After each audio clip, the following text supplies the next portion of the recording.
Ай бетінен біздің күн жүйесінің түзілуі жайлы көп нәрсе айтатын тау жынысы үлгілерін жинауға болады. Әкелінген үлгілер осы ақпаратты берді де. Аполло 14-тің бұл ісі жаңашылдық еді.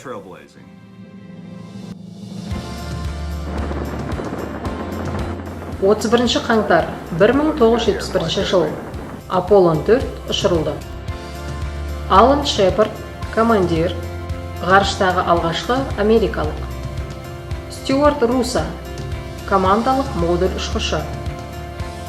Эдгард Митчелл, ай модулі ұшқышы.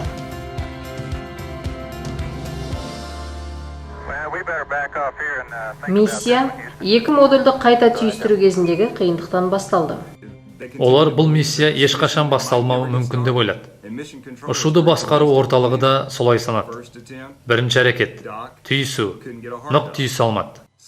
Екінші әрекет, үшінші, төртінші, бесінші және алтыншы, 2 сағат. Бірақ орталық пен экипаждың жігері, өз дайындығына сенімі мен жұдырықтай жұмылып жұмыс істеуі, миссияның сәтті орындалуына кепіл болды.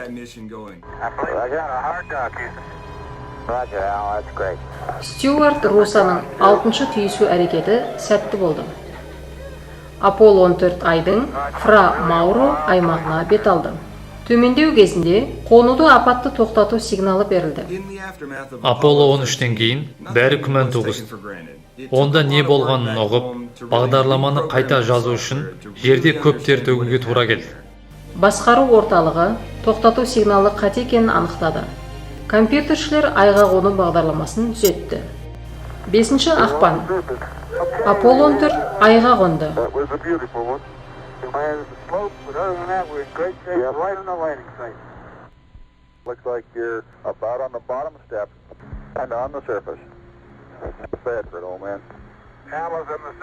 Алан Шепард пен Эд Митчелл ай бетінде кемеден тыс 9,5 сағат өткізді.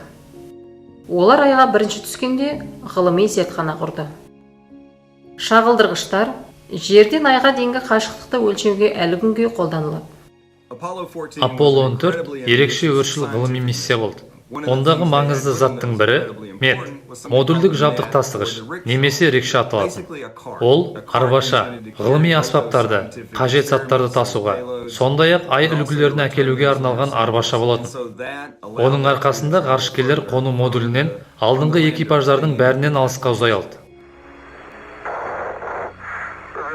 Айдағы екінші серуеннің мақсаты Коун кратері еді. Кез келген жақсы штурман сияқты, ғарышкерлер керек карта алып келді. Бірақ қиындық туды. Бұл карталар әуеден түсірілген. Ал ай ландшафты төменнен мүлде басқаша көрінеді екен.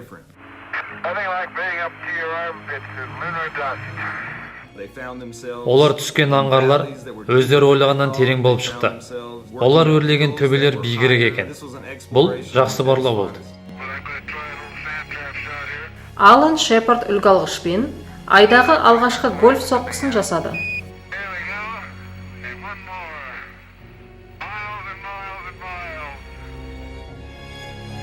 Аполло 14 экипажы жерге әкелу үшін 23 килограмм ай жынысы үлгісін жинады. Аполло 14 әкелген үлгілер ерекше маңызды. Олар күн жүйесінің түзілуі жайлы, айды құраған зат туралы өте көп мәлімет берді.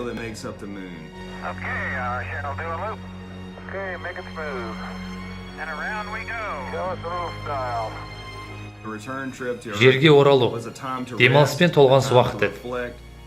Сонымен қатар ғылыми жұмыста жалғасты. Қайтар жолдың көп бөлігі микрогравитацияны зерттеуге арналды. Мұны халықаралық ғарыш станциясында күнде жасаймыз.